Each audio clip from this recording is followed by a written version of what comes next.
Support for the following message come from LinkedIn Ads. With LinkedIn Ads, you can reach professionals relevant to your business. Target them by job title, industry, company, and more by launching your next campaign with a free $100 ad credit at linkedin.com/results. Terms and conditions apply. Hey everybody, it's Rachel. As we approach the end of the year, I just wanted to thank everyone who has been with us since the very beginning. And I also want to say hi to all the new listeners who have joined us recently. What's up? I am so glad you're here. Whether you're just finding out about us because the New York Times named us one of the top 10 podcasts of the year, hello, or you've been listening religiously for months, I want to remind everyone to make sure to follow our show on your podcast player so you automatically get a heads up when there's a new episode. And if you like us and you want to help spread the word, be sure to rate and review us as well so other people can find us. It gives our show life. Seriously. Okay, that's all. Here's the show. And just a heads up, there is a singular curse word in this episode and a little bit of sex talk. What was your form of rebelling as a teenager? Oh my goodness, you cracked right in, Rachel Martin. I did? You cracked right in. You know why? Because question what? I mean, this is just playing 3 strings on a guitar for me. This is a whole chord, which is that I didn't quite rebel very much. I'm Rachel Martin, and this is Wild Card, the show where cards control the conversation. Each week, my guest chooses questions at random from a deck of cards. Questions about the memories, insights, and beliefs that have shaped them. I have found how limited parenting makes the rest of your life really helpful. My guest this week is comedian Alana Glazer. It has forced me to draw lines that I never wanted to draw before. I wanted to be everything for everybody. I met Alana exactly 10 years ago. Alana and their co-star Abby Jacobson were riding high on the success from their hilarious web series Broad City, which became a hit TV show.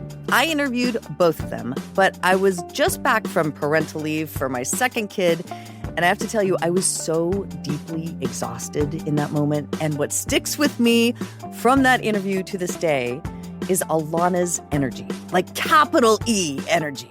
They were just bursting at the seams with ideas and stories and potential. And I share this because the tired new mothers out there often feel sort of alone and separate from the well-rested, creatively fertile people. So when I saw Alana Glazer's new comedy special on Hulu, Human Magic, which is about the bonkers part of life that is early parenthood, part of me was selfishly like, yes, they have crossed the Rubicon. They get how exhausting it all is. But then I watched Alana's comedy special and I saw the same big E energy, even though they're now the parent of a toddler. And I realized, damn it, this person is just built this way. And maybe they're going to tell me it's all smoke and mirrors. But from where I sit, I think Alana Glazer's default setting is energy and enthusiasm. And I'm going to add joy to the mix because whenever I watch them perform, I come out happier than I was an hour or two before. Alana Glazer, welcome to Wild Card. Thank you so much. That was, as you know, the experience of becoming a parent. I am constantly verklempt, and I could just let myself go down the avenue and cry right now. That is so meaningful to me, and I'm so grateful to you for holding that time. Those, that point A to point B of 10 years is just a lot for a lot happened.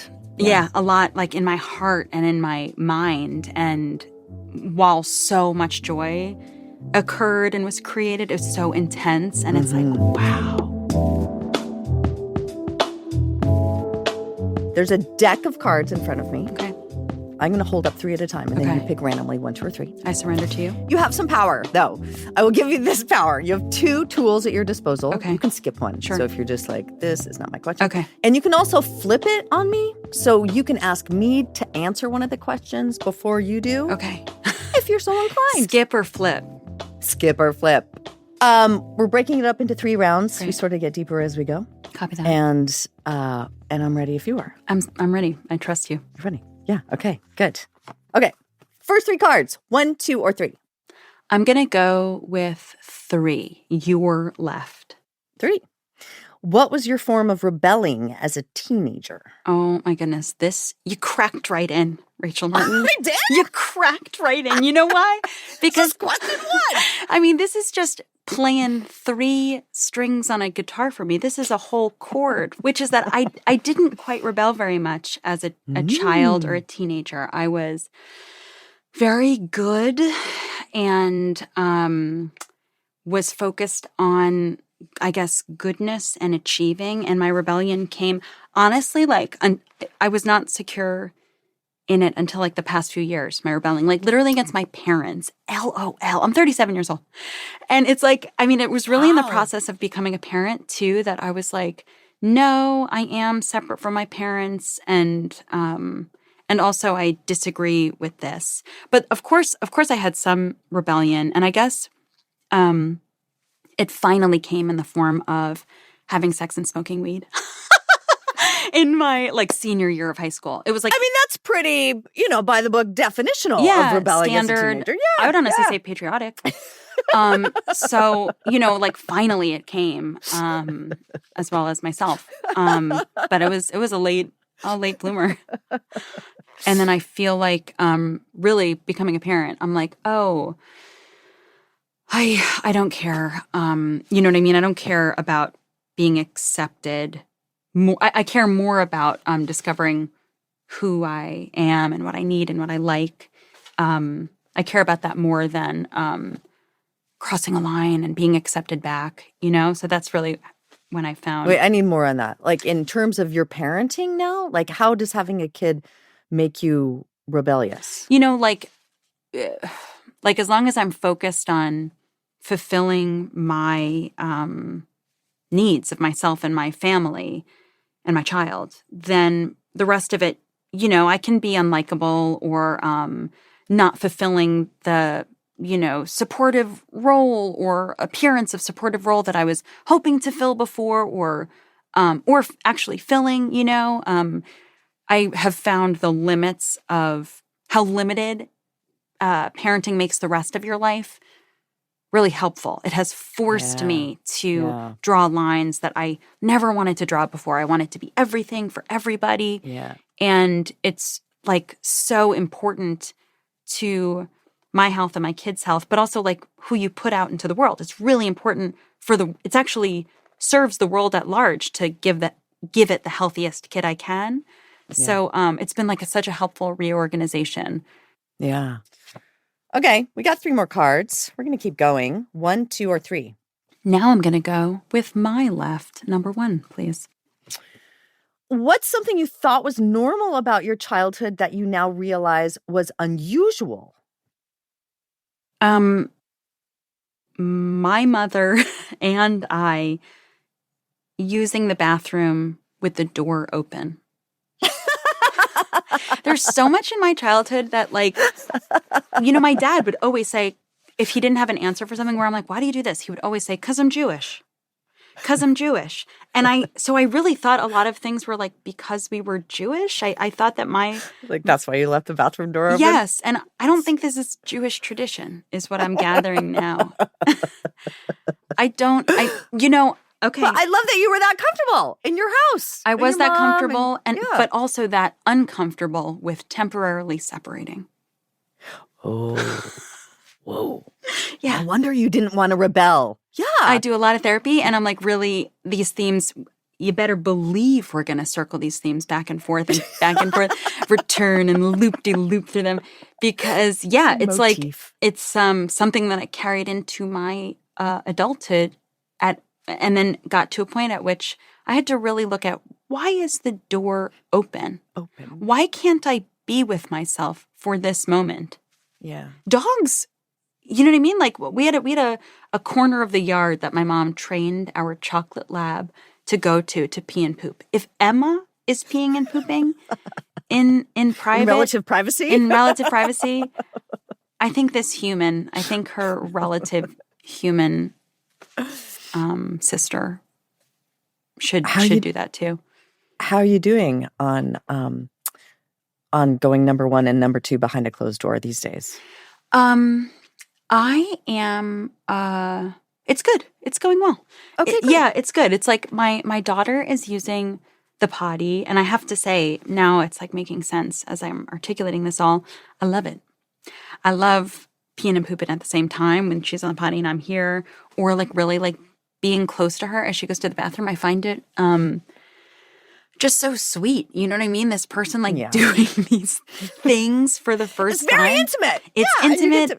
It's like so weirdly beautiful, you know? It's like so funny and like, I don't know, animalistic. I really do appreciate that. Being like, damn, we're just animals. We're just apes. We're dogs.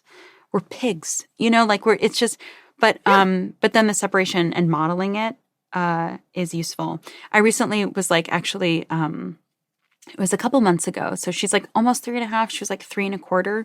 And it's just so interesting to watch her brain. You can see her eyes register certain things and, or I can see her eyes register certain things. And like, I asked her recently, I was in the bathroom and I was like, can I have some privacy for a second? And she was like, what is going on? You need privacy from me? And I saw her register in it and she was a little upset. And then she turned and walked away. Oh. And I was like, okay, you know, that's a hard separation, but here we are. And this is this is good. I think it's healthy. Yeah. No, I remember all those moments with my boys. How old are they? The very first time. They're 10 and 12. Oh my God. It's so crazy now that like kids of any age are 3 to me because my daughter's 3. You know what I mean? I'm just like, damn. Wow.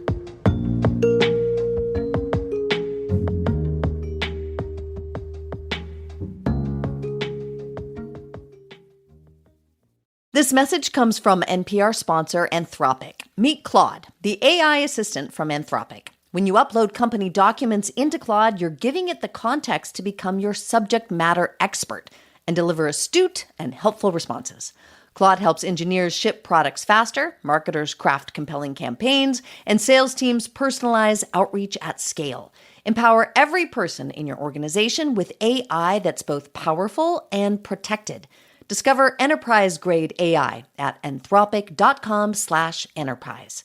Support for the following message come from LinkedIn Ads. With LinkedIn Ads, you can reach professionals relevant to your business. Target them by job title, industry, company, and more by launching your next campaign with a free $100 ad credit at linkedin.com/results. Terms and conditions apply.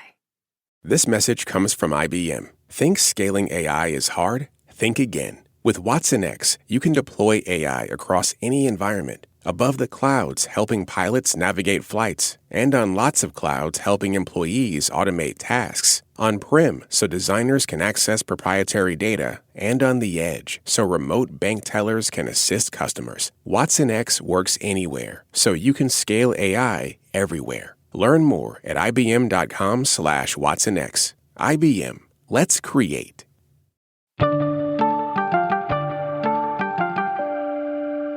Okay, I'm going to pull away from the game for a second and talk about your creative life, specifically what you're working on right now, because you made a stand-up special. Congrats. I did. Thank you so much. I really appreciate it. Thank you. It's called Human Magic, and it's a return to your roots, right? Stand-up is like where you started. Yes.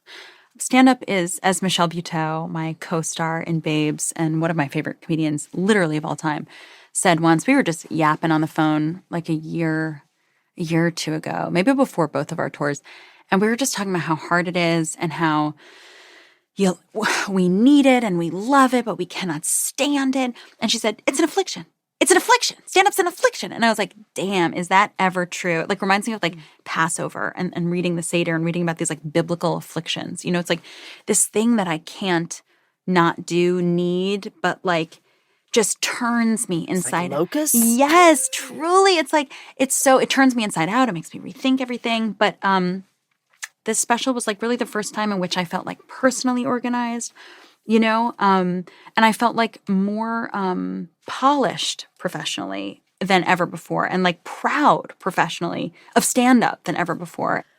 It's totally hilarious. It is well worth seeing. A lot of it is your reflections about early parenthood. Yes. Which I find interesting because it's only in retrospect that I find a lot of that funny. In the moment, I had a real hard time like getting outside of it and being like, you will laugh someday, even though you're so tired and your house is a disaster and it feels like you've raised 2 little monsters into the world. Yeah. But it'll be funny someday. Yeah. Well, you have 2 boys too. which is like, it's I intense. hate to create separation between genders, but it is different so far I've seen in my experience. But I'm sorry, I cut you So off.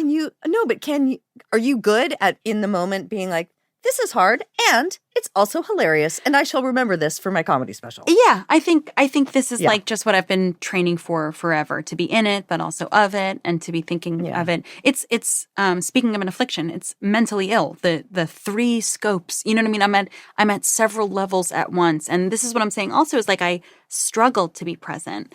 It's like an anxiety thing where sometimes I'll jump away from the present moment to like write in my head to cope with how hard it is in the moment. And it's not, I don't like it. I want to just be present. I want to be a present animal. I'm thinking of Marielle Heller's Night Beast. Everybody should go see that. I want to be a dog. You know what I mean? I just want to be sniffing and up in it. And I'm like writing. It's like, you know what I mean? Like I really. Yeah, it takes you out of it. And I yearn to be, I like that messiness. I admire it. I just, and I'm trying to be it, but it's also a coping mechanism that does work for me.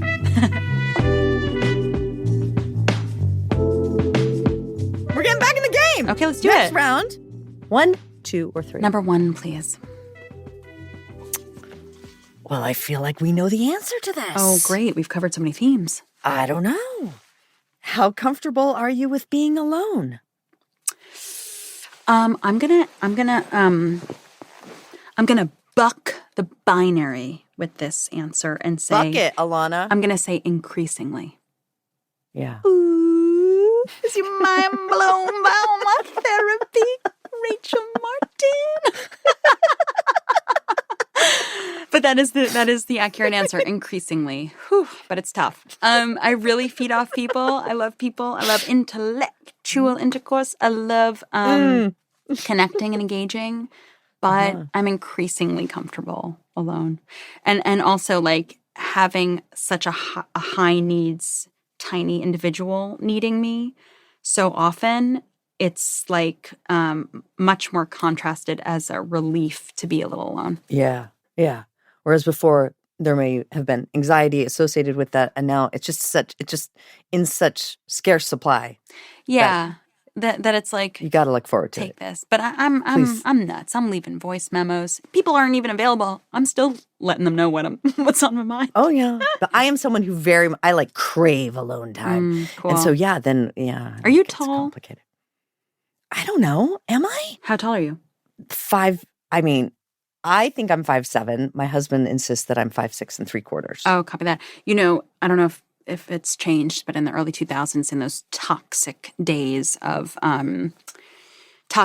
was a teenager at that time, and the toxic messaging I got, for some reason, I know that modeling, you have to be 5'7", so it's like, you're model height, babe. Okay. Wait, how does this? Is this just random? I don't know. I just feel like you like craving alone time and being like walking like And so being a tall, being a model and like gliding through the streets of DC. Yeah, LA, that's what I do. Gliding through the streets of DC and like popping your collar and like not wanting the bottom half of your face to be seen. I'm just like, yeah, she likes to be alone. I'm like short and I'm like, hey everybody, anybody want to hear a joke? I don't know. I just wanted to picture it.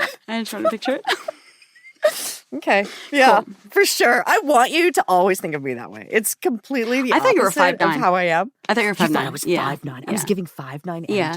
And it's like this, like, I don't know, this like goyish tall thing that I'm just like, wow. Like, just like, and her hair's like flowing. It's like flying That back. made me, I think I spit. Hilarious. I love it. Talk to Loogie at that. Okay. I haven't skipped. I haven't flipped. I know I'm you loving haven't. these cues. Rachel You Martin. just go. You're just going. All right. 1, 2, 3. Oh, 3. Are you good at knowing when something should end? Yes. Yeah. Yeah. Yeah, I am. Have you always been that way? Yes. Yes, I have. Broad City, I was like a big, we had signed our contract of 7 seasons, and then, we both came to it, and Abby and I, but and it was hard. Comedy Central was like, huh? But I was like, and we were like ambivalent and unsure, but like it just, I think that's Yeah, that's something I would say is elegant about me, knowing when things are at their end. Yeah. That's a admirable quality because it's not the same for everybody. And especially if you got something good going on and there are people telling you it's good, just keep going, it's good. And to be able to have something internally that tells you, nah, I think I'm gonna stop now. Whew, yeah, and like being able to trust that that I am generative beyond this moment, whether it's a creative project or anything, but that I am secure, that I will keep generating new layers and like do without thinking. That was something that the experience of pregnancy was so incredible. I'm such an overthinker and a planner. Creating a person without thinking about it I was like, I'm not even thinking about this. And my body knows what to do. And like, we get a scrape and the skin grows back. And it's just like, just trusting in my own humanity. In what though? Is it like just a gut feeling on the endings thing? You're just like, I just feel like we should stop. Yeah, it's like I don't know. I was a drummer for many years. I miss it, and I love and I just loved percussion for a time. I was like, I'm gonna be an orchestra percussionist. Can you imagine me like on a timpani, like like boom boom boom? And it's like I think it's like a rhythm thing. You know what I mean? It's like a larger scale rhythm thing of like this is over. And accepting the loss too. Yeah, but new things happen after that. Yeah.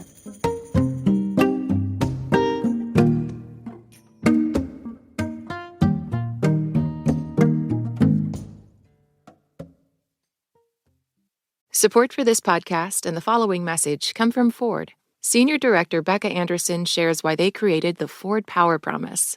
As we look across all of our customer information, we notice that the trends are very, very common for this group of customers that we call fence sitters. And those are the groups of Americans that are out there that are considering electric vehicle ownership, but just haven't quite taken the leap. And so we want to tend to our fence sitters and our existing Ford electric vehicle owners by giving them confidence in their charging experiences, both at home and on the road. We want them to feel like we have their back in partnership with our Ford dealers. And we want them to have confidence in driving a Ford electric vehicle. To learn how Ford is supporting EV drivers, go to FordPowerPromise.com or your local Ford dealer. Support for this podcast and the following message come from Ford. Senior Director Becca Anderson shares one way that Ford is serving their EV drivers. The Ford Power Promise is designed to inspire confidence for electric vehicle owners around charging at home, on the road, confidence in their battery with the 8-year or 100,000-mile warranty, and that they have access to electric vehicle expertise. To learn how Ford is supporting EV drivers, go to FordPowerPromise.com or your local Ford dealer. See dealer and the Battery Electric Vehicle Warranty Guide for limited warranty details. We're into round 3. Here are the cards. 1, 2, or 3. Let's go with number 1. Oh, I like this question. Is time a positive or negative force in your life? I mean, what? What even is that? Yeah. It's a force. It's by force. I'm constantly like, wow, one day I'm going to die. And I really hope it's long before you little nugget. I'm constantly thinking about holding my death, thinking about how precious, with my kid, it's, oh my God, is it painful? But it's so crazy how the pain is so beautiful. It's like such a crazy dichotomy that like capitalism and like middle class, the construct of the middle class is has so tactlessly decomposed, where it's like pain is bad and beautiful's good, and it's like, no, it's two sides of the same coin and so much more complex than we've allowed the space for in mainstream discourse, as we've reduced sentences to either like, I don't even know what, authoritarianism or like, you know what I mean? Like skincare nonsense or something. So I can't really, like, it's not good or bad time. It just is the framework I'm working within. Yeah. But I'm a planner, and I want to make the most of my time. And I decreasingly feel it slipping away. As I am more able to practice presence and accept what is. Yeah. It's a weird thing. People are always like, the days are long, but the years are short. And I hated those maxims of people telling me about this weird bullshit phrases that parents say. And then you get in it and you're like, wow, that's weird. That's true. That's a weird and true experience. I had this bit that I cut where, like, because it was like I never found, it was just like too much to encompass. But like when people are like, it goes so fast, I'm like, shut up, because I'm seeing a one of those like sand timers. That's how it feels to me, that it's slipping away. Like, shut up. Also, like, you're dumping your regrets on me. Like, leave me alone.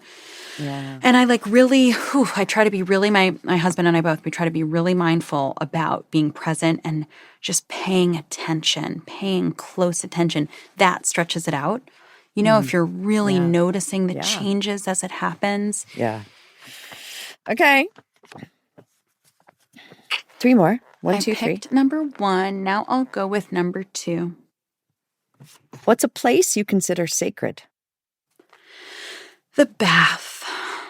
The bath. Yeah. Yeah, that's your space. Love it. Love the bath.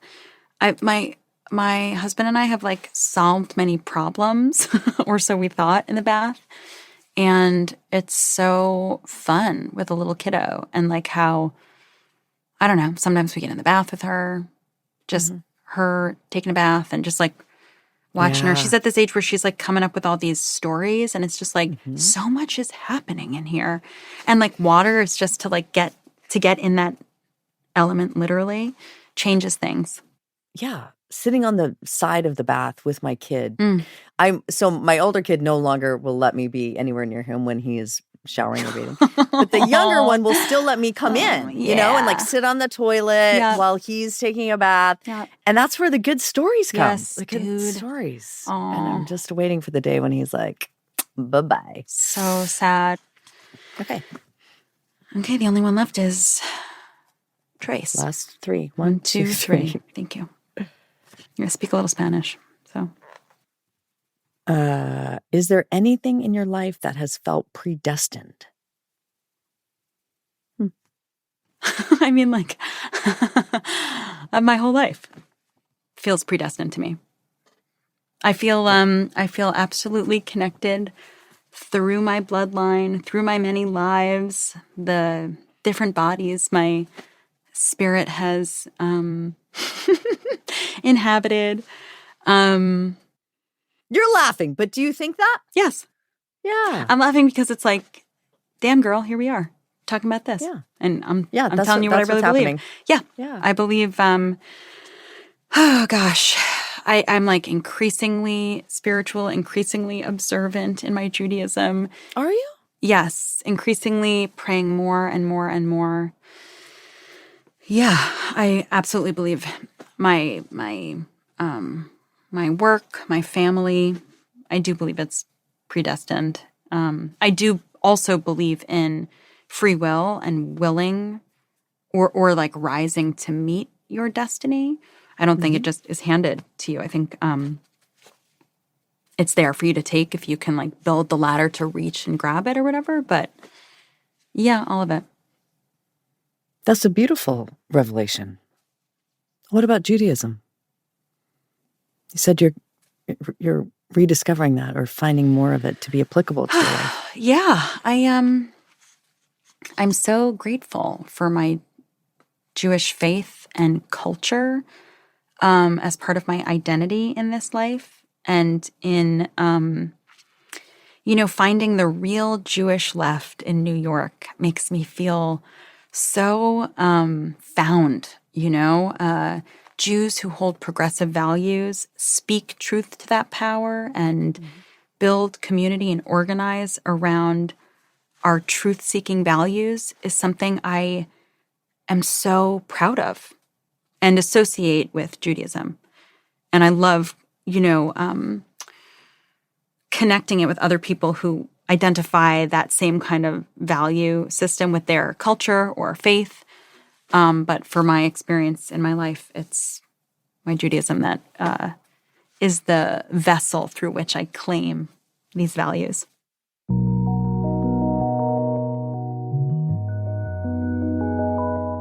We end the show the same way every time, with a trip in our memory time machine where you choose one memory from your past that you would like to revisit. It is not a memory you would want to change anything about. You just want to linger there a little longer. What moment do you choose? Okay, my response comes with a deep sadness. Maybe that's the situation always, but the joy and the pain at the same time. Because yes, pain and beauty, which is actually what I really learned from this friend. So Josh Rabinowitz, who I wrote Babes with. Yeah. And the character Claude in Babes. Yes, so from Babes. Claude is based on our mutual best friend, Kevin Barnett, who passed away in 2019. And it was a huge loss for the comedy community, but also the world. Like, you would be interviewing him tomorrow. He was just talented at everything and so charismatic, and his energy, he was so brilliant. And remember the Lucas brothers? They're in Babes. There are the STD. Yes, the STD guys. Sorry. Bad moniker, but yeah. Keith and Kenny Lucas. So Josh and Kevin and Keith and Kenny Lucas and I, Broad City was ending, and, Abby and I had chosen it and made it so. Mm-hmm. And right before this physical world lost Kevin, these boys and I, we were having dinner at Night Market. There's like a night market in LA. It's this Thai restaurant that's so delicious, and there's one in West Hollywood, one on the East Side. We were at the one in Hollywood, and or WeHo, and I was 32, and we had all known each other for about 10 years at this point. And with Broad City ending, and with our first, the first act of all of our careers, and we had found our footing in this career ending, we were just having dinner, and we were so happy together. And we were just cracking up and laughing and just so excited about what was ahead for us all as a group. Mm-hmm. And then we went, we made the adult decision not to go out and drink, but to go back to my hotel, and we ordered ice cream and tea. And they were also the boys were so happy to be taken care of by me. And I love being a mommy. And I was we'll just have tea. And we just, we did spend hours together, but I wish even an extra hour, even just an extra hour, it didn't have to end, even though I'm very good at endings. I think I ended it at the right time, but looking ahead at the loss of Kevin so shortly after that, about a week after, I could have just stayed up till dawn with them. I think that would have been even better. Alana Glazer, you can see their new stand-up special out December 20th on Hulu. It's called Human Magic. It is indeed magical, as are you, Alana. Thank you so much for doing this. Thank you, Rachel. This was such a pleasure. Thank you so much for having me. I want to close with a remembrance today. The poet Nikki Giovanni died this week. Nikki was on our show this past summer, and it was one of the most life-affirming conversations that I've had on this show. She was just a remarkable person who changed the world with her words. One of the cards that came up during my conversation with Nikki was about legacy. She didn't want to think about hers, but it is impossible for all of us not to. Duty above all, she told me. She fulfilled hers and then some. So go listen if you want to feel inspired and maybe need a laugh, because she was so, so funny. And not even funny for a poet, actually funny. You'll love it. Just a heads up that this week we are making our Wildcard Plus episode available to everyone, not just our subscribers. These are our episodes where you get to hear a little more from our guests, and I share some of my reflections about the show. You can hear a bonus question with John Lithgow, and you'll also hear Alana talk about adjusting to the world of adult responsibility. I started Mothers Helping at 9. Which is like babysitting, but the parents are around. But yeah, you get paid. But the parents are drunk. Next week on Wildcard, we talk to director Barry Jenkins. This episode was produced by Lee Hale and edited by Dave Blanchard. It was mastered by Kwesi Lee. Wildcard's executive producer is Beth Donovan. Our theme music is by Ramteen Arablui. You can reach out to us at wildcard@npr.org. We love it when you do. We'll shuffle the deck and be back with more next week. Talk to you then.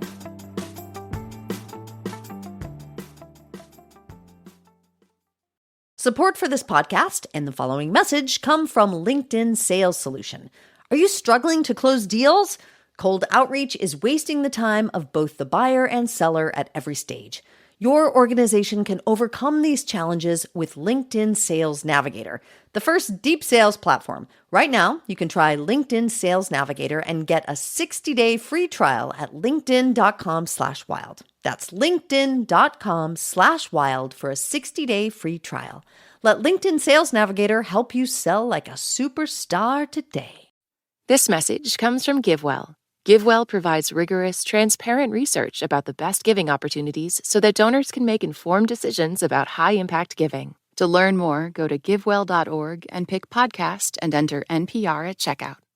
This message comes from Jackson. Seek clarity in retirement planning at jackson.com. Jackson is short for Jackson Financial Inc., Jackson National Life Insurance Company, Lansing, Michigan, and Jackson National Life Insurance Company of New York, Purchase, New York.